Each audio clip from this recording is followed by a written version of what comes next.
What's up, everybody?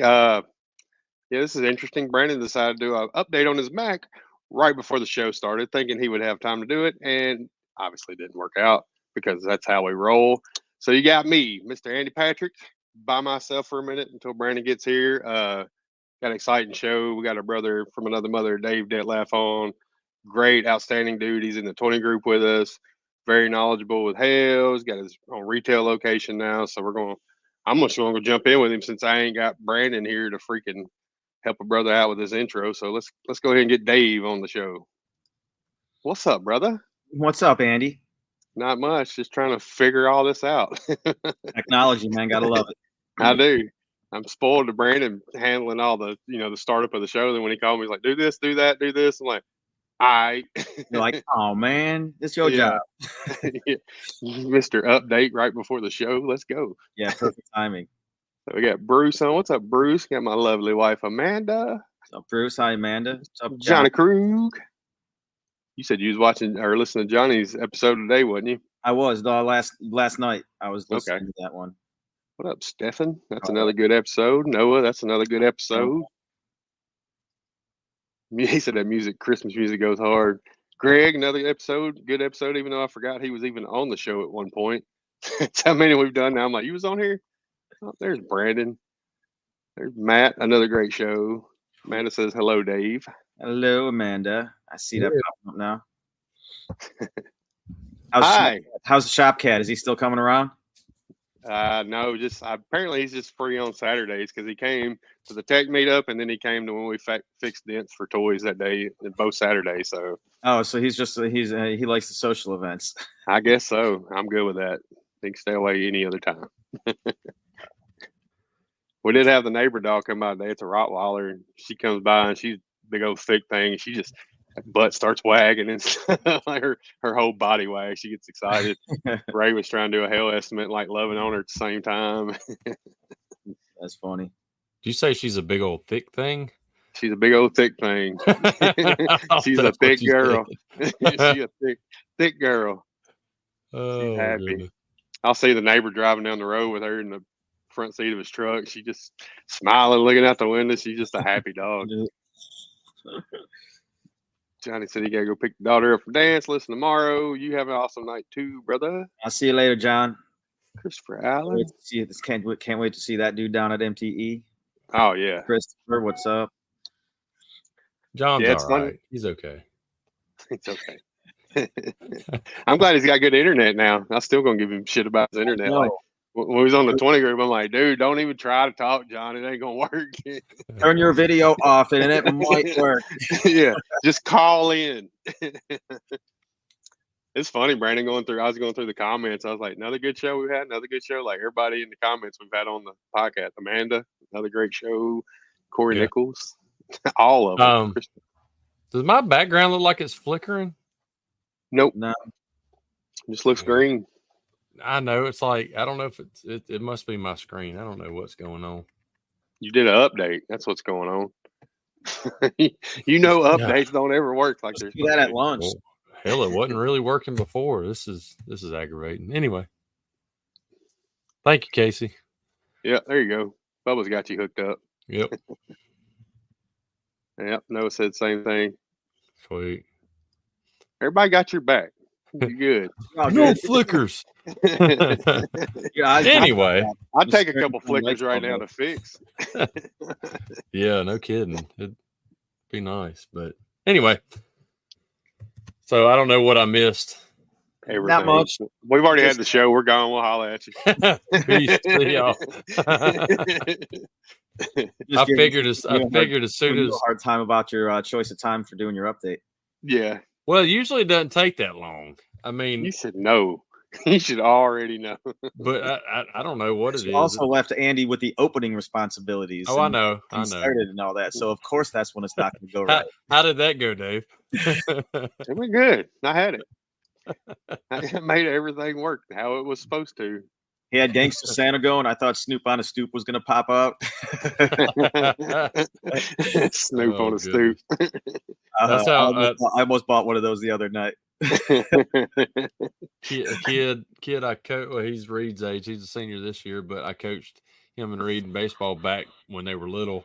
Dropped off his Tahoe, and I got in it to move around, and a Drake song come on, and I'm not even repeating what the intro was on that song. I'm like, damn, dude. Getting a lot of love. Dave said, he said, my dude. I Big see that. What's man. up? What's up, Ryan? I'm gonna See, be. Dude, I might be able to pop up and see Ryan at some point next month. I got a Kiko training in Northern Virginia. Probably gonna end up flying into either DC or Reagan. I'm not sure yet. I got to figure that out. Nice. I'd love to go check out his shop, man. It's gorgeous. It's awesome, dude. Yeah. I'm jealous. Like when I grow up, I want my shop to be like his. Right. Yeah. When I grow up, I just want to be like him. Yeah. He probably say, no, you don't. He's always tired. He's like, dude, like I'm here till I'm midnight already every always night. tired. I know, me too. Dude's already got a Lifetime Achievement Award. He's like, fuck, dude, I'm not even old. I got a lot of gas left in the tank. Well, Dave, you want to go ahead and get in your background, how you got into the PDR world and all that good jazz? Yeah, sure. I'll try to keep it Cliff Notes. Oh, we got an hour. Shit. I was working at a car dealership in the suburbs of Chicago where I grew up, and would kind of see the Dent Wizard guy from time to time and was always curious about it.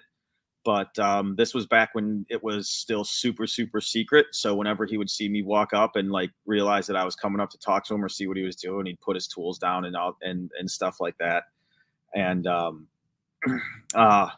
so one day I'm talking to him. I'm like, this looks kind of interesting. Got him to tell me a little bit of what it was about, even though he still wouldn't like really show me too much. And one day my boss was being a total dick, and he was like, I don't know. I was grumbling as I was walking by, and I was talking, I started talking to Joe, and I asked him a little bit more about it. And he's like, "Here, man, just call the boss, dude. Call my boss. See if we're hiring." Went and did the background check. Ended up starting with Dent Wizard June 1st of '99 was my first day of training. Mike Seawald was my instructor. Mike's freaking awesome, solid dude. He's still training people. Mm-hmm. Wizard obviously he's got gateway training, Dent training. Did my first 4 years of used car dealerships and used car lots in Chicago. I moved out to Indianapolis and did 4 years at an auction. Joined the Hale team. Did that as a corporate Hale technician from 2008 till 2014, when I finally took the security blanket off and went out on my own and did Hale independently until 3 years ago when I came home and started the retail shop. Just didn't want to be on the road anymore. Mm-hmm. Took a leap of faith and it worked. Sweet. Yeah, it's definitely worked out. I love seeing you, kind of got in a front row seat to watching you, open up the retail shop and grow it and everything. And it's been awesome to watch, dude. You're killing it. Justin said you're the man. He loves seeing Justin's awesome, dude. I'll be right back. I got to let Reed in. Oh, okay. boy. Man, you are not prepared at all. Not prepared. Dude, you know what? I've been able to see your journey pretty close and firsthand too, Andy. And I'm really, really happy I've been really happy to be a small part of that and to have, been able to be along the way with you. Yeah, for sure. And there's several times I talk about, was it 2020? That's when I think first time we probably talked on the phone. You called me, reached out to me about my hailstorm. Like, I'm not trying to jump in on your storm like 500 other people are right now. I just want to, help you if I can. And that meant a lot to me. And, obviously it's created a good friendship between both of us. So I love it. Even before that too, I remember when you were thinking about leaving Dent Wizard, we chatted quite a bit. We didn't get to meet in person, but we talked a lot. And I can't remember who it was that recommended that you reach out to me, but I remember that, like, when you reached out, I'm thinking to myself, I'm like, man, I kind of know this dude, but I was out on the road. I was burnt out. I was like, man, I don't really have time for this. But then I was like, you know what? I got to make sure I fucking take care of this dude. Right. You were, really curious about leaving Dent Wizard. And, so I've been keeping an eye on you even since back then, dude. And then the first time we met in person was at Matt Moore's first meetup. Yeah, that's true. I forgot about that. When tech meetups became the cool thing. Yeah, right. Yeah. Yeah, Yeah, because we that can was go to shortly Matt's after- meetups, but he can't come to ours. So Yeah, that was shortly after I moved to Myrtle Beach, and I'm like, you know what? This is not that far away. It was like a 5.5 hour drive, I think. I'm like, yeah, let me take a ride over there and check it out and see what this is all about. And that was a great move for me, man. it was awesome. Yeah. Shout out to what's up, Glenn? Glenn, you actually watched the show live. He was commenting the other day on the replay. I was like, Glenn, it's not live. It's my buddy from U-Haul. So, Awesome. yeah, I enjoyed talking to you. At, we talked at Matt's meetup and MTE. I think that same year, or right around that same time. So, yeah, it's been awesome. And you got in the 20 group. That was good. Yeah, and that was right around the time that I got into the retail shop when I joined the 20 group too. So Yeah, dude, I tried doing mobile retail for a few months. I was like, no freaking way, man. It's just, you see Bryce Kelly do. It's like, how? I know, How? dude, down in that sweat hole that he lives too, man. It's like just pouring liquid all over the shit you're trying to work on. How are you gonna get your glutes when you're pouring sweat all over it? Right. What up, Nick? I don't know how he does it. I don't either. Some people just like it, just like all the guys that like wholesale. I mean, they would rather do retail and go to somebody's house and stuff. Me, I'm like, y'all, I'd rather just stay here. No, I tell you what, the absolute kicker story for me to have taken the jump to get the shop.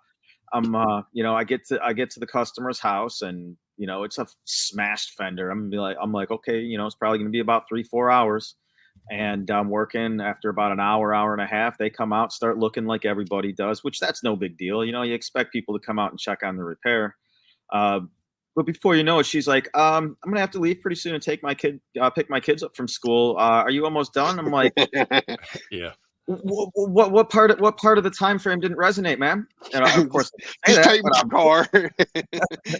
I'm like, well, I'll be as quick as I can be and get it as done as I can before you have to leave. And she's like, okay. So I mean, hey, I got paid for a full repair that I didn't complete because of her circumstances. And she's still happy with the results, but or you get there, and they're like, "Oh, I got it in the garage," and then you get there, and there's this much room between the wall or the other car. Garage you could work in, and you're like up against Yeah, I think I was telling Tad Jablonski today, he was talking about working or whatever outside. I was like, dude, I think I would be the biggest bitch right now if I had to fix a dent outside. Like, I would whine so much. Oh, yeah, absolutely. Yes, I still do. I mean, you'll have to do a little bit from time to time mobile.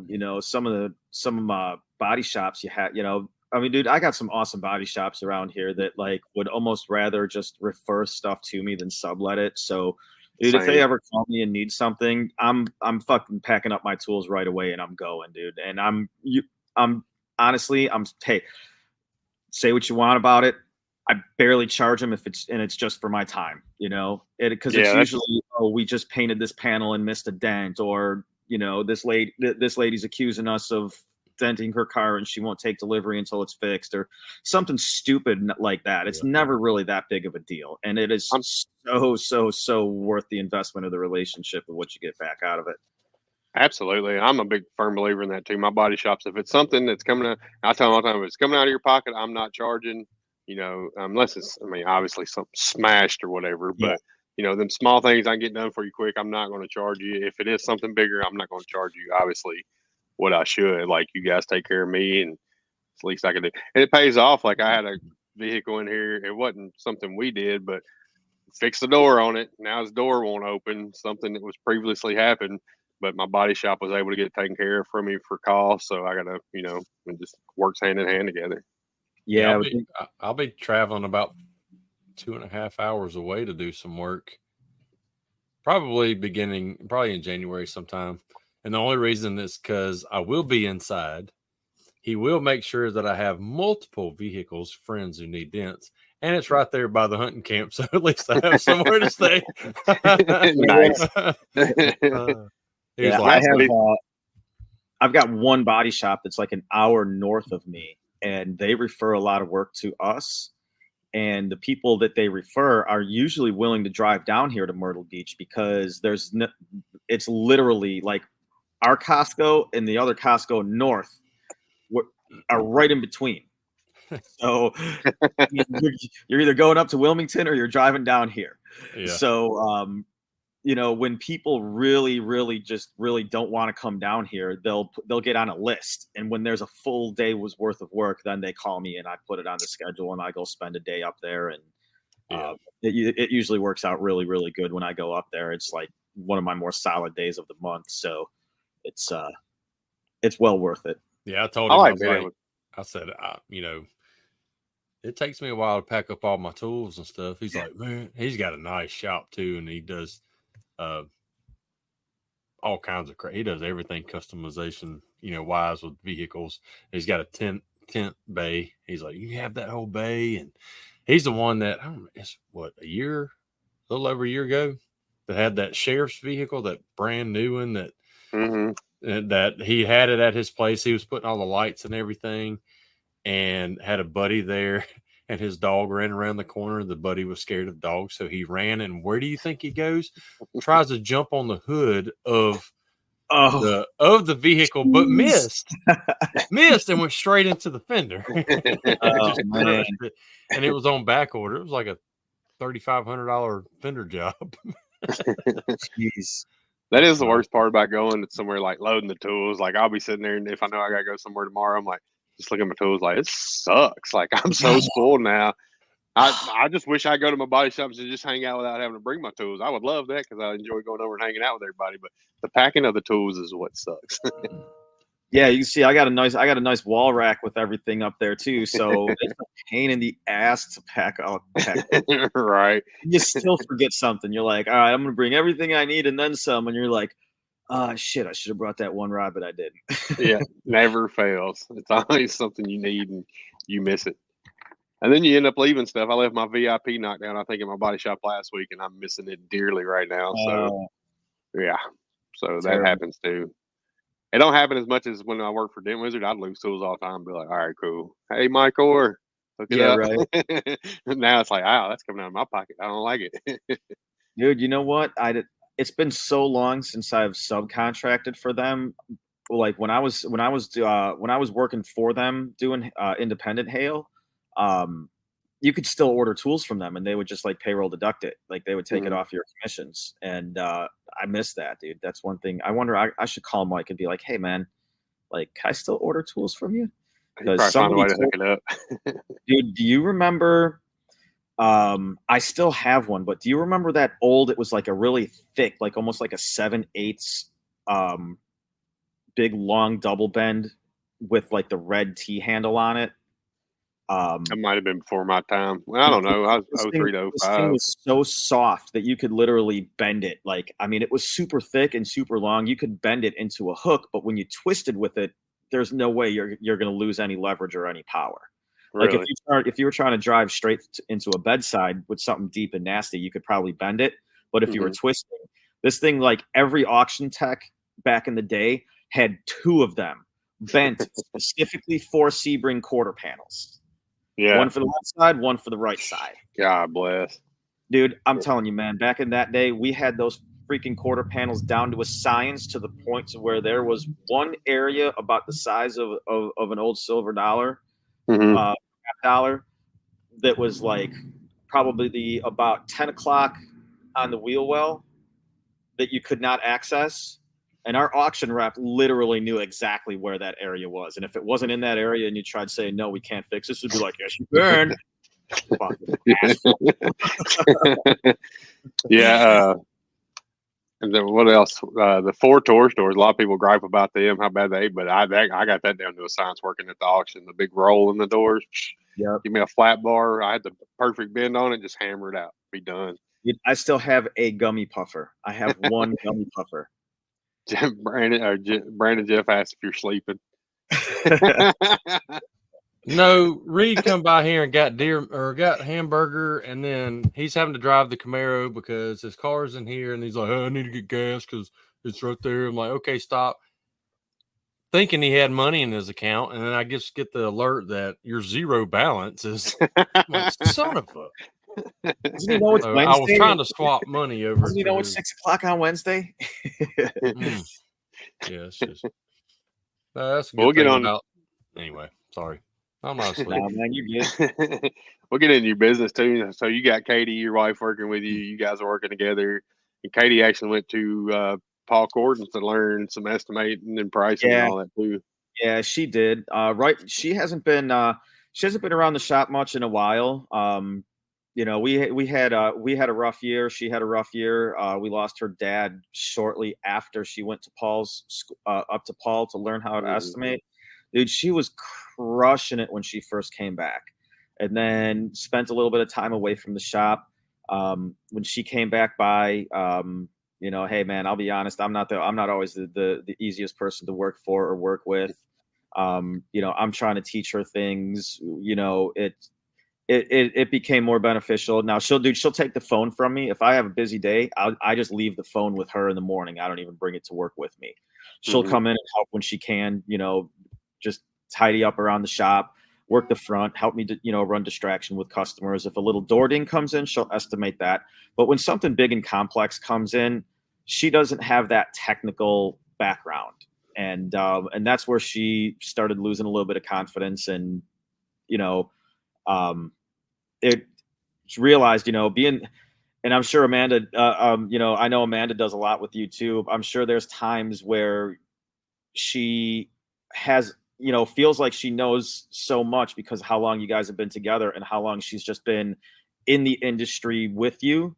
But then when you get when your feet are in the fire with that situation that you think you know how to handle, you're like, and you don't, it's like, it's just totally different. Live rounds are totally different than thinking you're ready for it.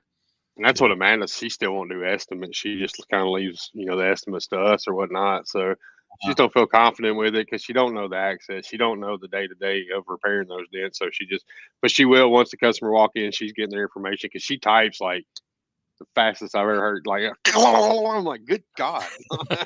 Meanwhile, I'm over there chicken pecking. So she handles that. And of course, the social media and everything. So, and she kills it. And all the stuff I don't want to do, taxes Katie's and all great that. with the customers, man. I love like she gets every time she starts the line of communication with the customer, and then I end up picking it up. They're like, "Oh, where's Katie at?" And I thought I'd get your wife on the phone, and I'll tell her I said hi, and nothing but glowing compliments about how awesome she is. And I wish she had more time to spend here, but she's been coaching swimming, and the high school season is over now, so she has more time, but she's been just keeping up with the house and our home life and everything else that goes on outside of the shop. So I can't really ask too much of her. She wears so many hats as it is that it's cool to get her here when she can be.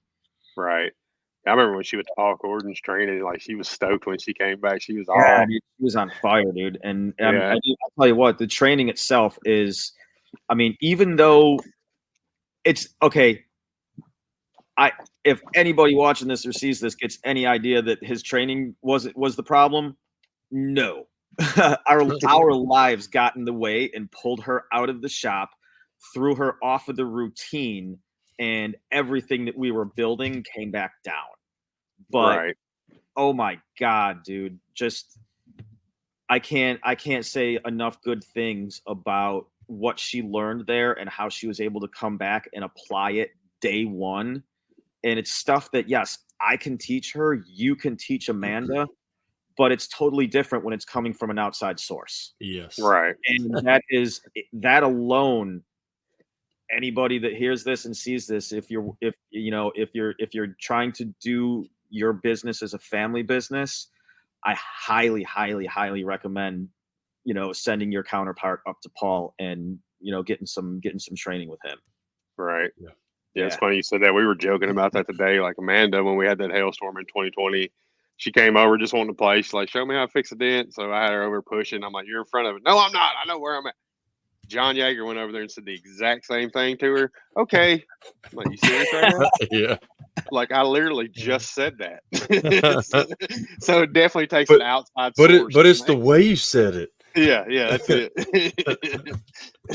So definitely an outside source giving that information helps a lot. Oh yeah, dude. Which I'd probably be the same way if Amanda was trying to teach me something and then somebody else did the same. I'd be like, nah, okay. I think I've done that before. Actually, today I said a word And she was like, I'm so malleable. I used it in one of our videos. She's like, you used the word malleable. I was like, yeah, I think I seen Gene say it before on video or something. And she was like, she stared at me. I was like, what? She's like, I had that written for you in a script before. I was like, Oh, good. Dwayne said John's such a patient teacher. He really is. John's got the most patience of any person in the world. So, well, let's get into your home life a little bit. What do you do when you're not running the shop and pushing dents and all that good stuff? Well, I go to soccer games when my daughter's got games on the weekend. She plays on a travel team, so you know, we go Charleston, South Carolina is only like 2 hours away from us.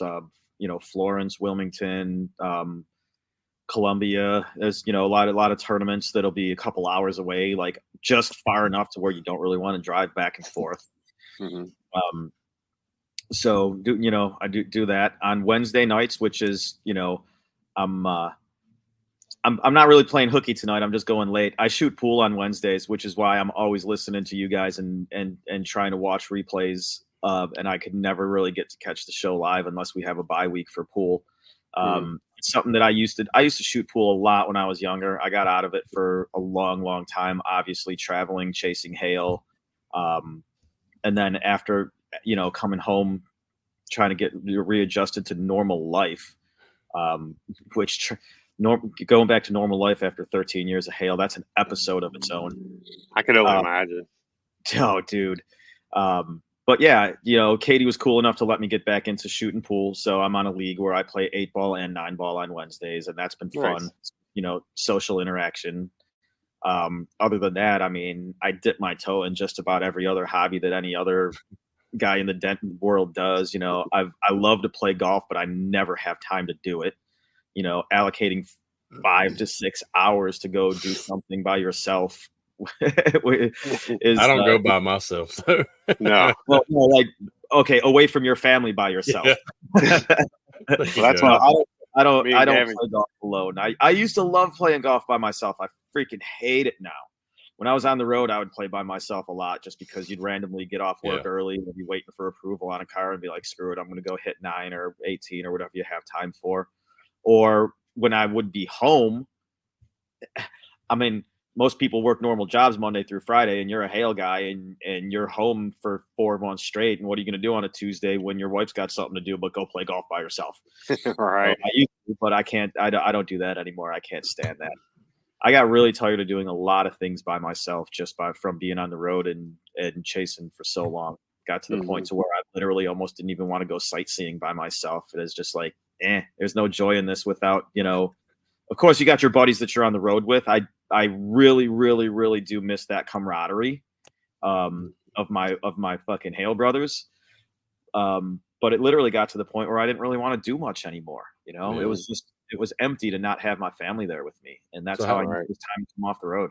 How old's your daughter? I have two children actually. My young one is in 5th grade. Ella is 11. And my daughter, Ashley, is 26. She lives up in Madison, Wisconsin. She's done out of college, you know, kicking ass in her life and, you know, awesome. doing pretty damn good. What's she do? She works for a software company. She works for a really big software company up there that does like hospital systems and patient in a lot of patient safety things and sensitive information, and she got a degree in bioengineering, and she basically manages software systems for hospitals and occasionally writes a little bit of code. So nothing, nice. Not much of what she went to school for. A lot. Two of the 3 of my sisters worked for a company down here that was like that, and 2 brother-in-laws and a cousin. They all worked for this huge company. It's called CPSI. But they did all that. They travel all over to all the hospitals and put all these systems in and all that. Yeah. If Nick Stark is still on here, I'm sure he's heard of the company because he lives not too far outside of there. It's called Epic Labs. And I've heard people refer to it as the Google of the Midwest. Like, their campus is ridiculous. Like, every building on their campus is themed by something. Like, they have an Alice in Wonderland building Really? They always have like the main center staircase of the building is like the heart and the theme of everything.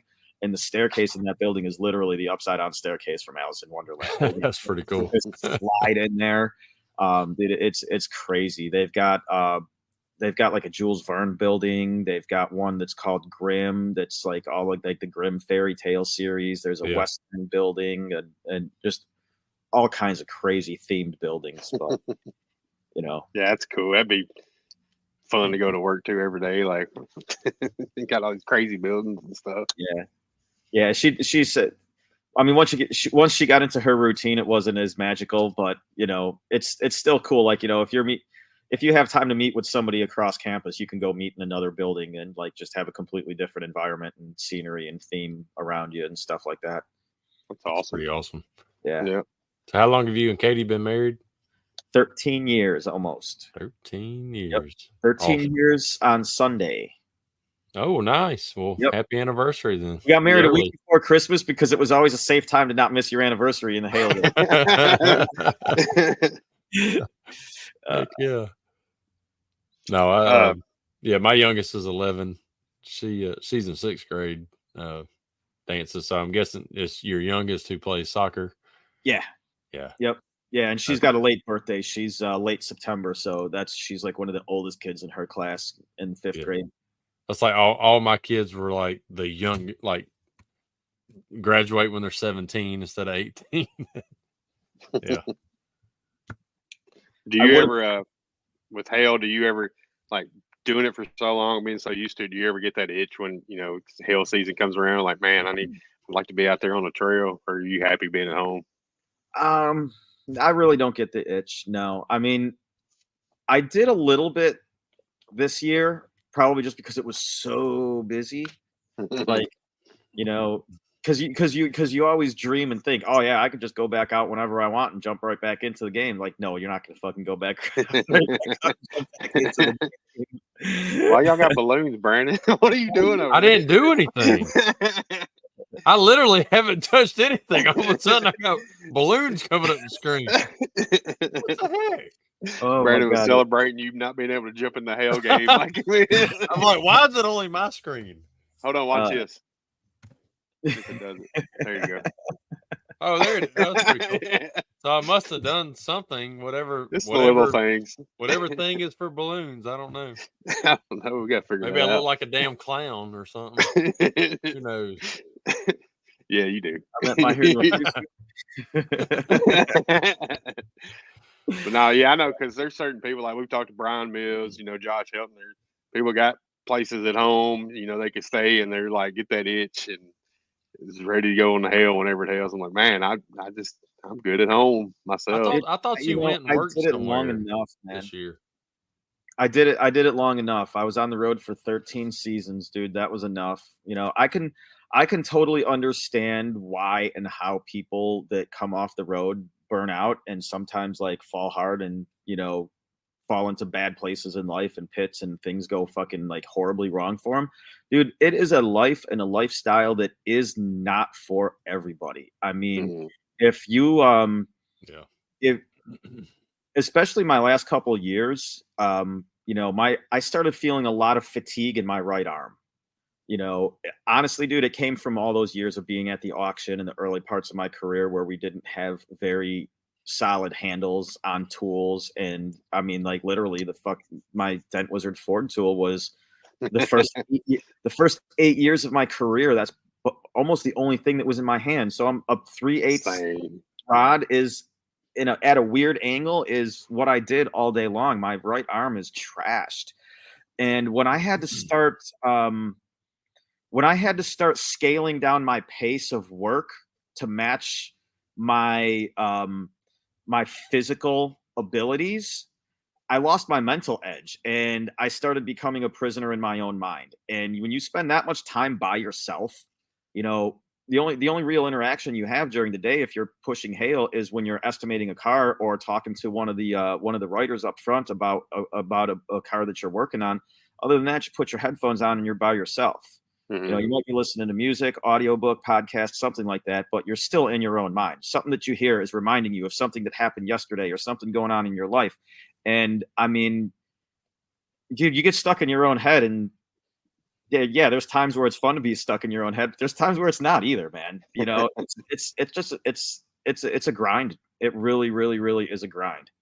You say that, but I mean, like us with our house, you know, it's not all fucking rainbows and butterflies out there, dude. You say that, but how our retail shops, all three of our retail shops are set up. A lot of times we're in the back by ourselves with our headphones on or something. But you're here with your family and stuff. I mean, they're right down the road, right. But you don't go. You don't go back to your hotel room or to your camper. You know, I was doing the RV thing. Yeah, I did talk Cliff into going out on the road. He still thanks me. He still thanks me for it. Yeah, we were talking one time. I was like, dude, if you're curious, you owe yourself to try it at least for 1 year. I was like, don't go through your career wondering what if when you get too established not to. And that right there made him make the jump. It's a lonely, lonesome highway. Definitely a different life. Yeah. Yep.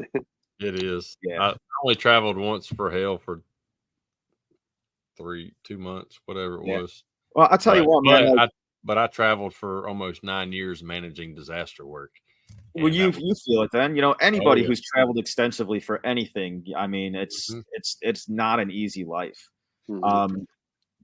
Jeff loves it. He's bouncing out. He's still bouncing all over the place. He's out of town right now. I'm like, I can't keep up with you, dude. But he's a newbie at it. A lot of people.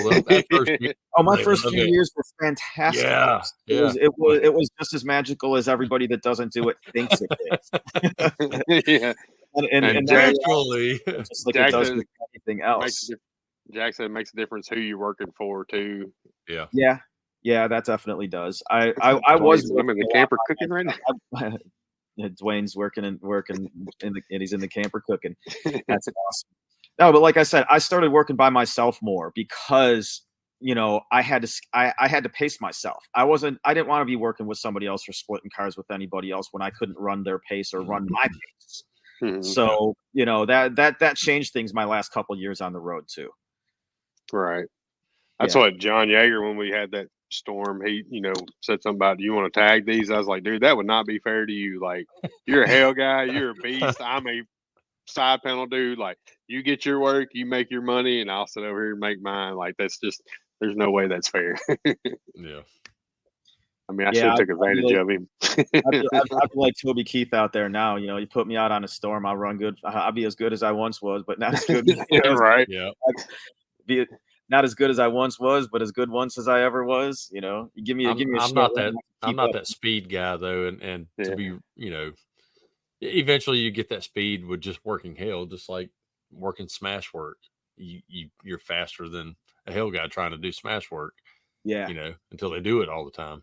But I worked with Danny Charlton a lot, dude. That was one of the last dudes I did split work with on a commercial job in Texas.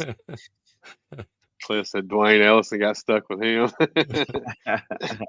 We were talking about that the other night on the phone. He said that they kind of got their groove together, and so I think you find a partner like that. You get your groove together, you know exactly what each other's doing, and you're just flying through them. So that's really cool. Yep.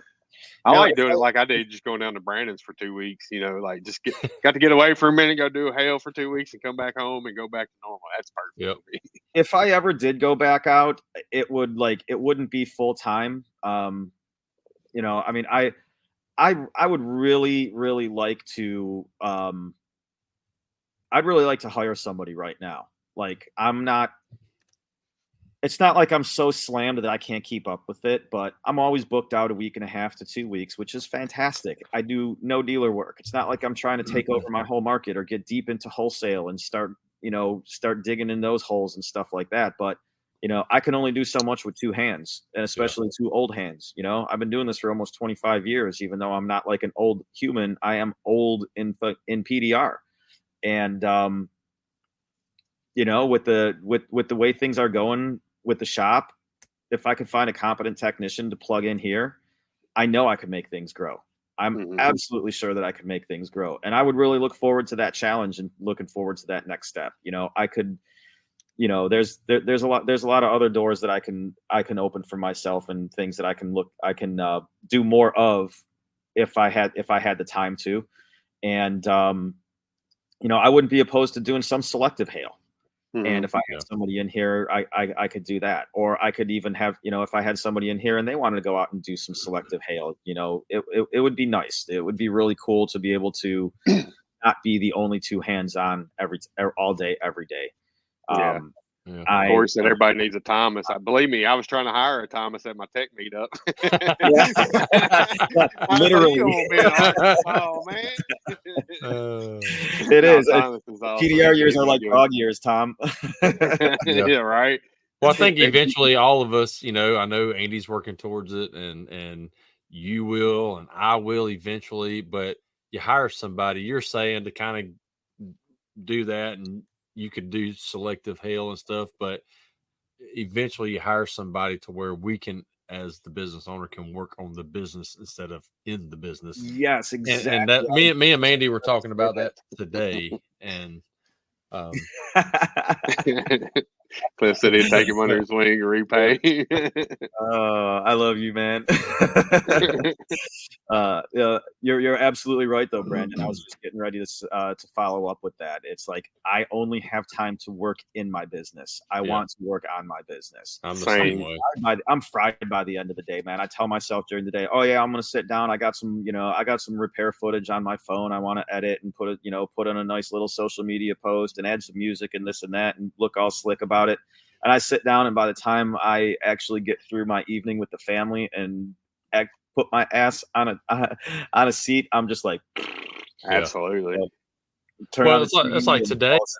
It shouldn't have taken me as long as it did to do this repair on this car, but and I'm not complaining, but it literally was like, either people emailing estimates in or people stopping by here. And by the time I get through one estimate and go back there and work just a minute, somebody else is coming or calling, and, which I love, but it's hard. And I was talking to the customer about that. I'm like, it's just hard being a one-man show that, I'd rather be out there getting your car done quicker, but I'm pulled away. Yeah. Mm-hmm. Yeah, but dude, almost every time I go through that, I walk back into the shop after booking that job, and I'm like, oh man, I haven't been able to push for more than 10 minutes uninterrupted all day, and it's only 1 o'clock. And then I'm like, but wait a second, I just got done booking an $800 job. Exactly. Yeah. That I scheduled 2 weeks from now. Yeah. And what about that other $350 job that I booked the last time I had to stop to do an estimate that's coming in next Thursday because I can sneak it in there? And it's like you start thinking about why you stopped and why you're going through all that frustration, and you're like, hell yeah. That's just the rest of December right here. I mean, I'm booked all the way to the weekend before Christmas right there. And that's what, awesome. If you guys even didn't hire a tech right off the bat, like hiring Ray was one of the best things we ever did. Ray has been a godsend to us. Like, with the estimates, the ceramic coating and stuff, I can't brag on that dude enough. And now he's going to learn PDR, so he'll be helpful there eventually. That's not going to be an overnight process. But just getting somebody else in that shop to take some of the stuff off of you that you don't need to be doing, like, is a huge help. Yeah. Jeremy Nadu said y'all go way back. Yes, we do. Yeah. Oh, dude. Toby Fields. Jeremy, so when I was with Dent Wizard, this is going way, way, way back. One of the things that we had the choice to do for part of our 5-star certification, this was back in probably about 05, 06-ish, probably somewhere around 2005, was to kind of be like a guest instructor and like a third hand for the advanced trainers in some of the advanced training classes. So if there was one in your market or close by, you would go and sit in for the weekend and help with the advanced training classes. And Jeremy was going there for his master training, and he was working. He worked his ass off, dude, and he did a really, really, really good job on all the work that he did. And I remember I was in the room when they were talking. He said, "Just say I failed 4-star once." He was trying to brag on you. Dude, no, it was I was so on his side, and they were like they wanted to score him. I can't remember exactly what it was. Remember the details, but it was like if they would have scored, if they wouldn't have given him the benefit of the doubt on one score, it was like you can't get two scores of a 3 and pass the class, even if your overall is good enough. And I'm like, no, dude, he did not do a fucking 3 on that dent. That's bullshit. And I argued and argued and argued. And I helped him pass, man. I'm not saying, and I didn't help him pass because I wanted to do some, I helped him pass because he fucking deserved it, man. And they all right, Jeremy. We all know Dave got you to where you are today. So no, I did not. I didn't get him anywhere. I had nothing to do with that, dude. He's got everything to do with himself. But no, I guess my point is, I'm being a little long-winded about it.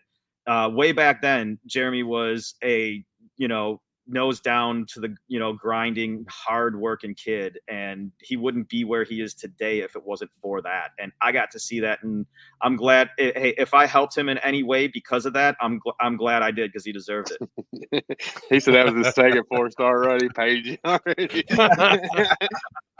I agree about that. That's how I met Jeremy. Was at we both still work for Den Wizard, obviously, and we was up in Cincinnati, and they had a tech meetup, and they beat the crap out of this. I think it was Garrett's rental car, and then everybody's like, "All right, y'all gonna fix it?" Like, and everybody kind of walked off, and me and Jeremy grabbed tools and jumped on it, and started working together. So I was like, "All right, my man, like this is a cool dude if he's willing to jump on this thing too." So, oh, thanks, Shane. That's a Jaffer, baby. That's my old school. It's still got my personal cell on the back of it.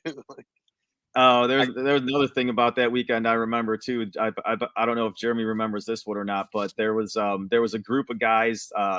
The Chicago market had acquired a competing company and made all their technicians go through advanced training class.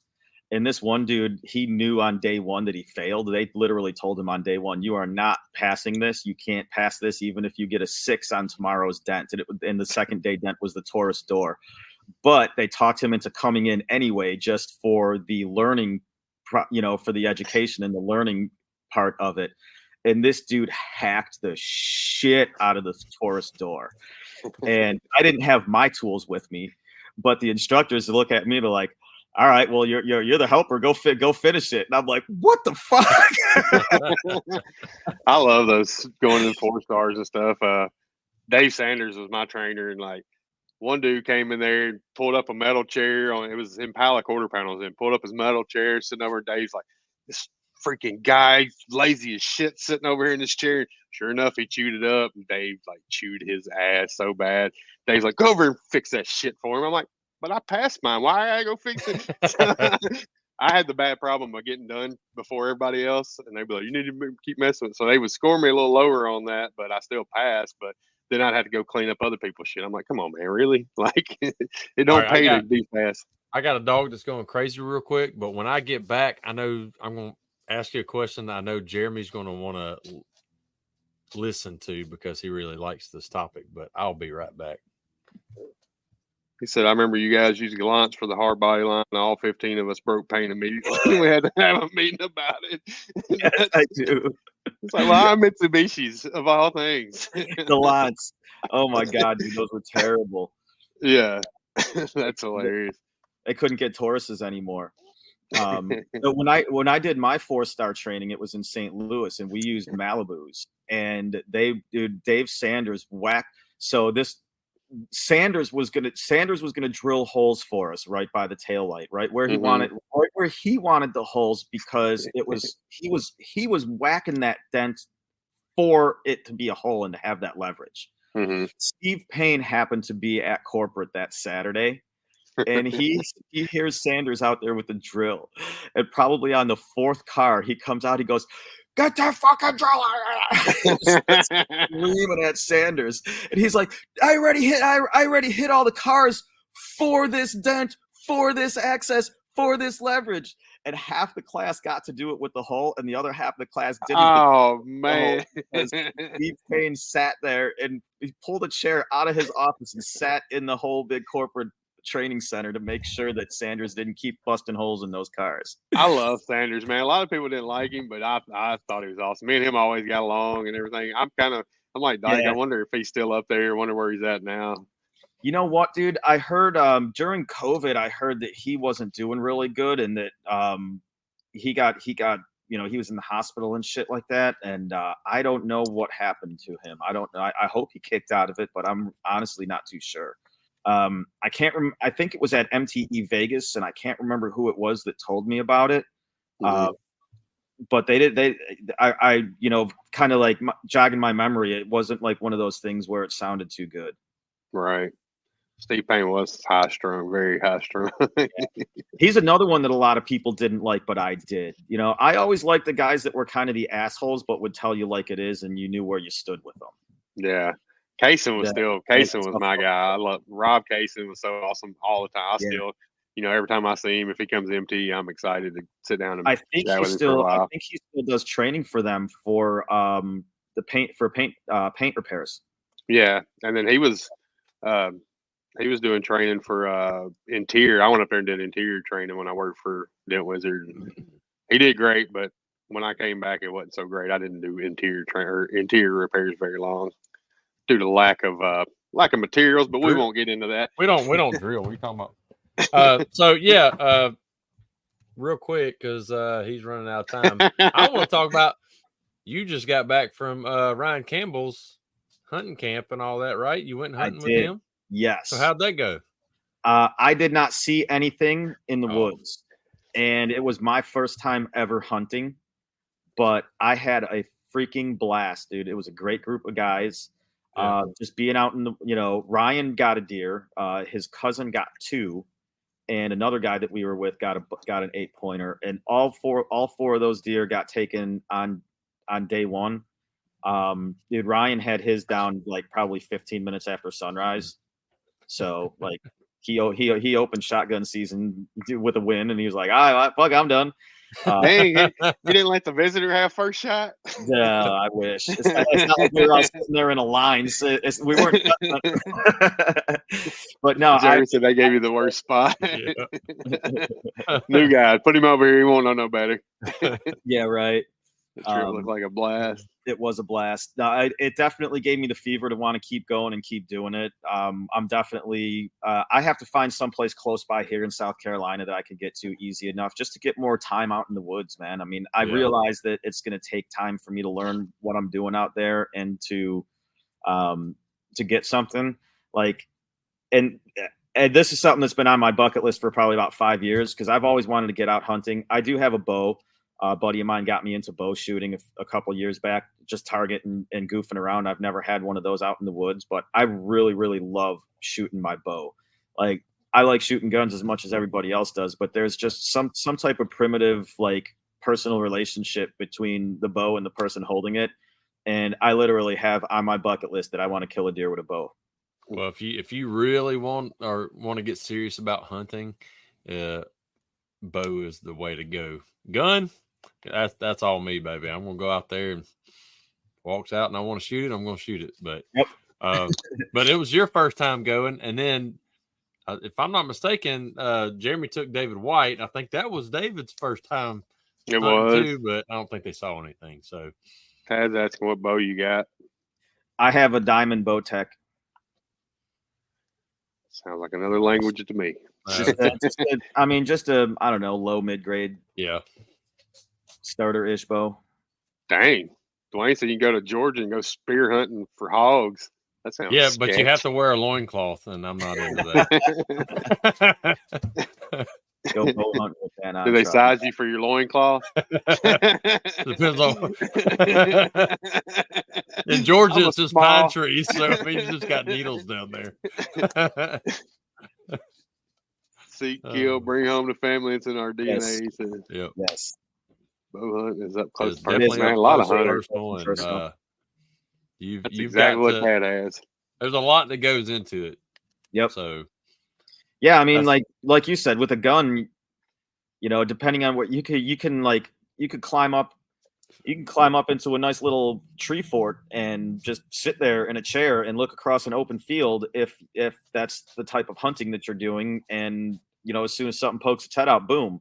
Where we were in Wayne National Forest. It was pretty thick, dense, countryside, but yeah, there's so many different types of gun hunting, but with a bow, I mean, dude, your kill range is so close. You have to be so quiet and so still and so, you actually have to work to get them in a kill range. Carl, I still don't remember how to.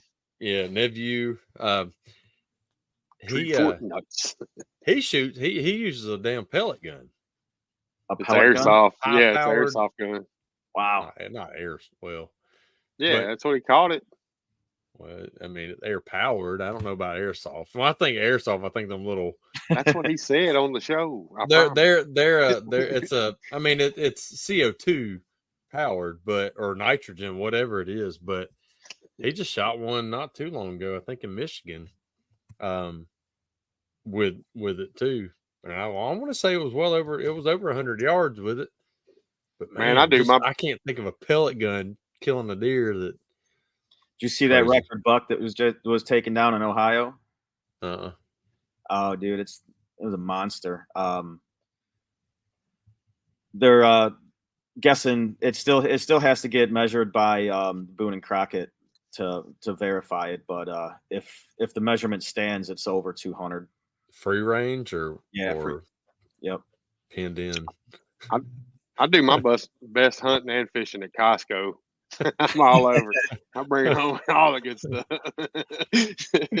That's like still bring home the family. Yeah.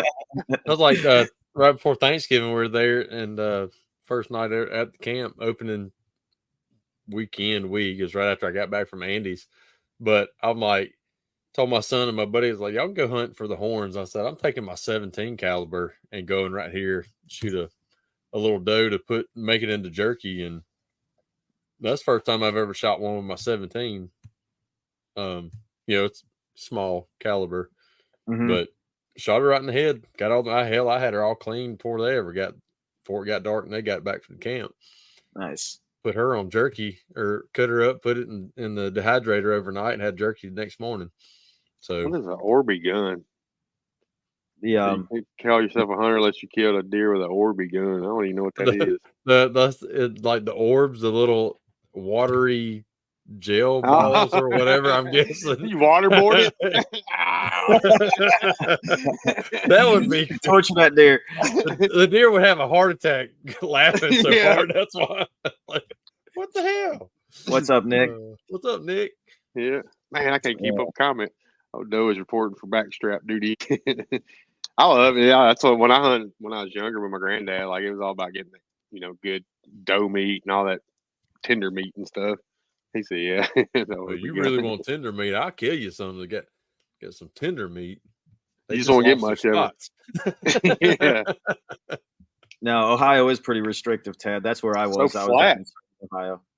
Yeah, it's so flat you can only shoot with a shotgun because a rifle is going to go a million miles. Well, they did start allowing selective rifle rounds, but it has to be a straight walled cartridge because it's much heavier grain bullet and lower velocity. So like the particular round that I'm looking into, because I might buy just an upper for my AR that's in 350 Legend caliber, because then I just 2 pins and I can switch the whole gun out for if I go hunting anywhere in the Midwest.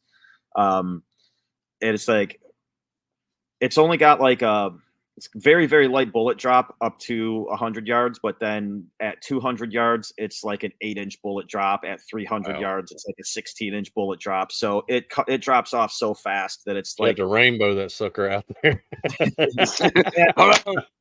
Yeah, but I mean, when you're hunting like a denser forest situation, you're probably not going to get a clear shot through all the trees more than 100, 150 yards anyway, at least where we were. That's like here in Alabama. I mean, these people that go out, I remember, I got me a 7 mag. Why?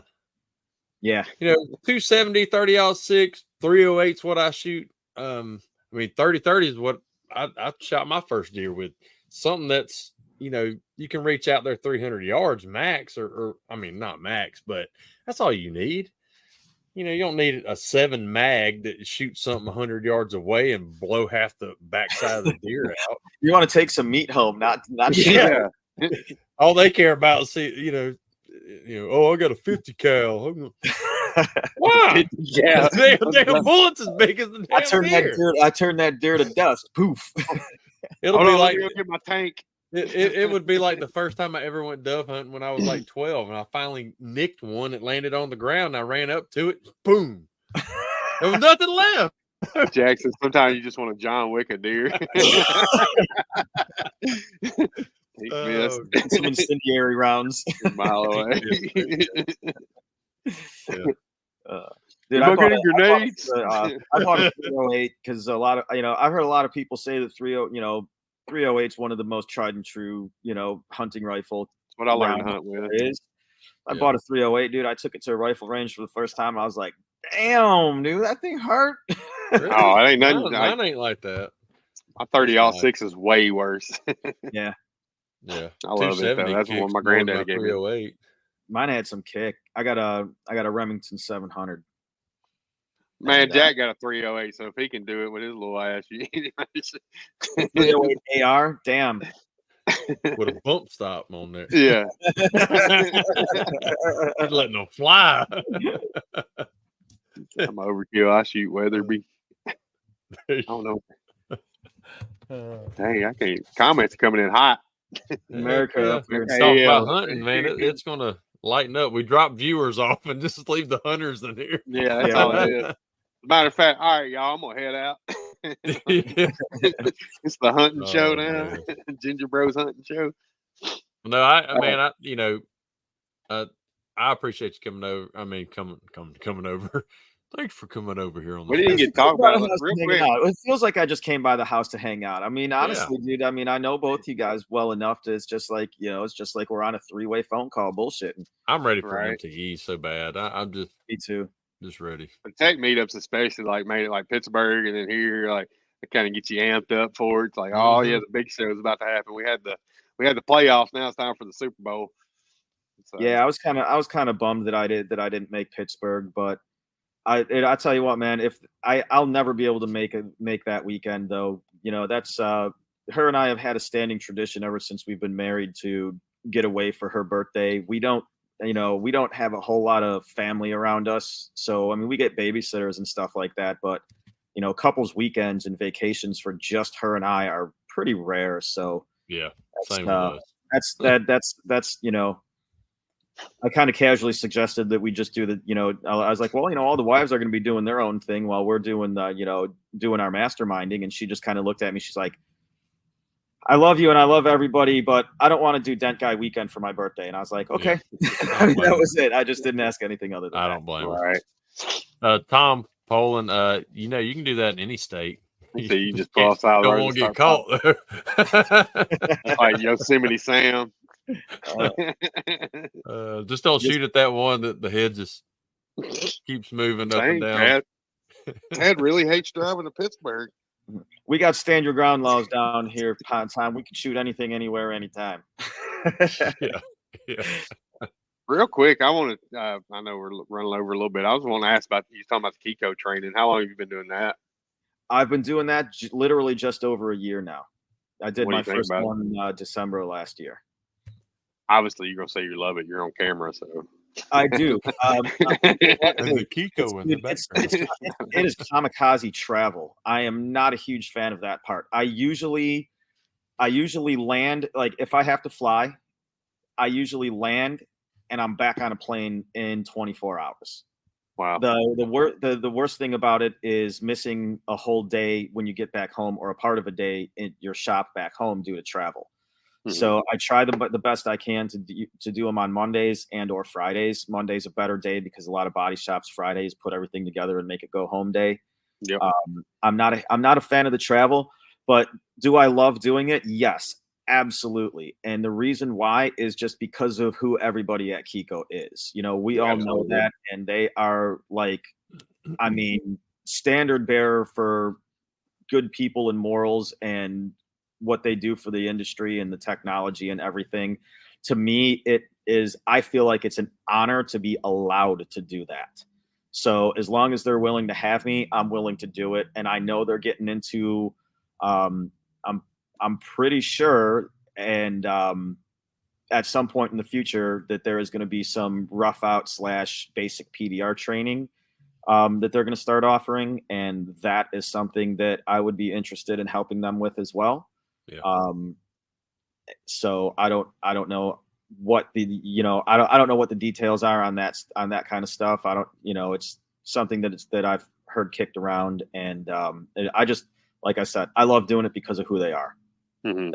And I can't really say much other than that. I mean, it's that says it all. Yeah, we love him. I love old Hacker. He stopped by the other day and surprised me. I was like, I saw that. Don't nobody stop and see me. I was like, damn, dude, you got a visit from the OG. I know I'm in the middle of nowhere, Tennessee, and you're at the beach. Like, I figured you'd get more visitors than me, but Corey, Nichols finally stopped by.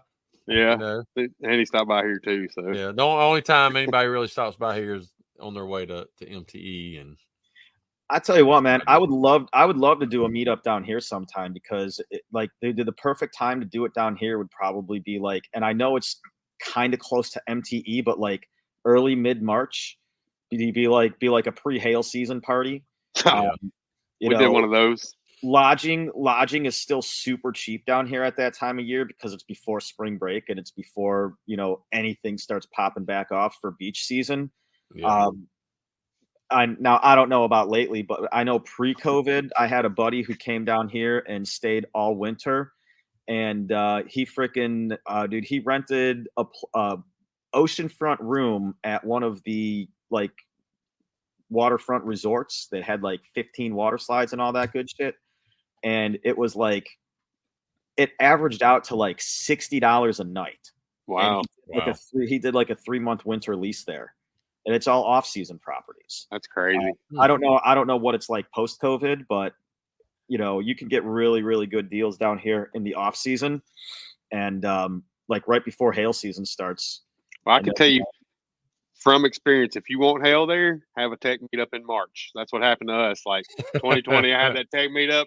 A week before that, we got hit with hail. I was like, "Are you serious?" And somebody's like, "Yeah, smart move. Invite all the hail guys to your area when you get the hailstorm." I was like, "Dude, this thing was planned forever ago." And then all of a sudden, so yeah, if you want hail, just schedule one. Well, being a tourist town and a beach town, they already have laws around here that you're not allowed to put tents up anywhere. So and Myrtle Beach is pretty anal about business licenses. So I think I'm about 30% gypsy proof when it comes to that. Gypsy proof, I love it. Yep.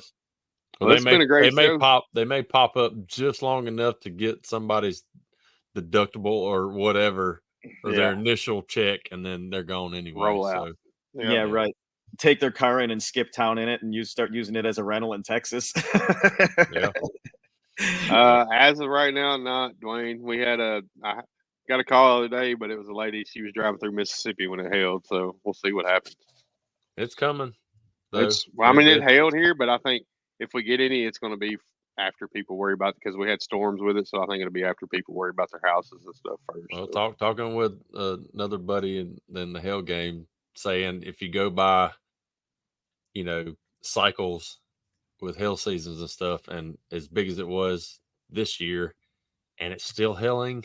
In years past, when it's done that, the next year was just as big. So usually when it's a record year, there's 2 back to back, and then it dries up. Yeah. Come on, need another one. One more. Push it a little bit more east this time. You can have mine if I get one. I will push it my way. Just blow it on down the road. I know, Corey. You will take another hailstorm. You ain't griping about the other day. Yeah, Corey's been nonstop for 2 years on hail. Do you even know how to push a side panel, bro?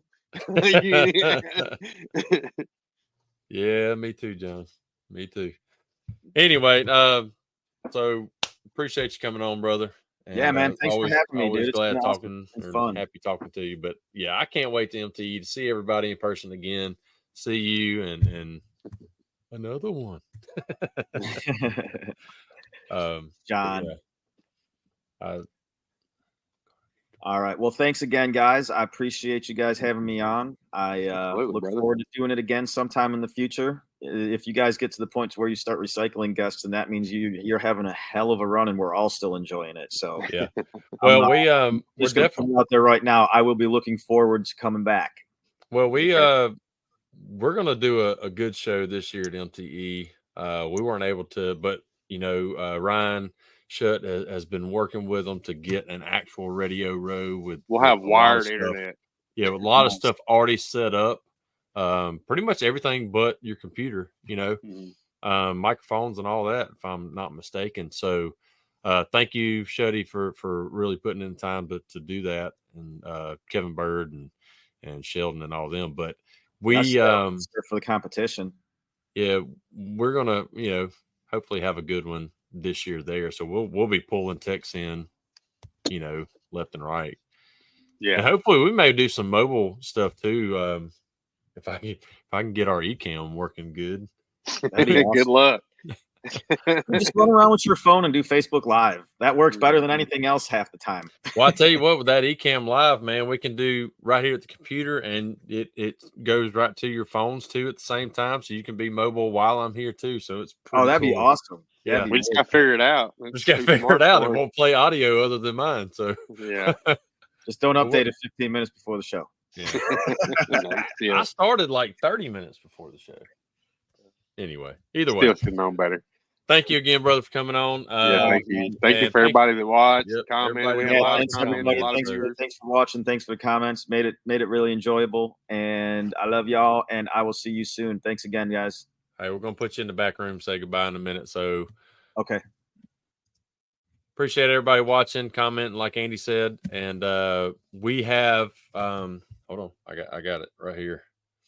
Have a good show next week, which is a returning guest, but with a new thing, but not talking about herself. But it's Amanda Christensen and her Prime accounting team, that doing accounting and stuff for especially the PDR. We got a phone call with her tomorrow. We're going to be customers. Awesome. But she's gonna be on next Wednesday, 6 p.m. Central Standard Time. So y'all look out for the promo, and then y'all come back next Wednesday. Shit, that's right, dude. That's right before Christmas. Yeah, it is. It's 21st. It's crazy, but anyway, appreciate y'all, love y'all, and we will see you next week. Bye, everybody.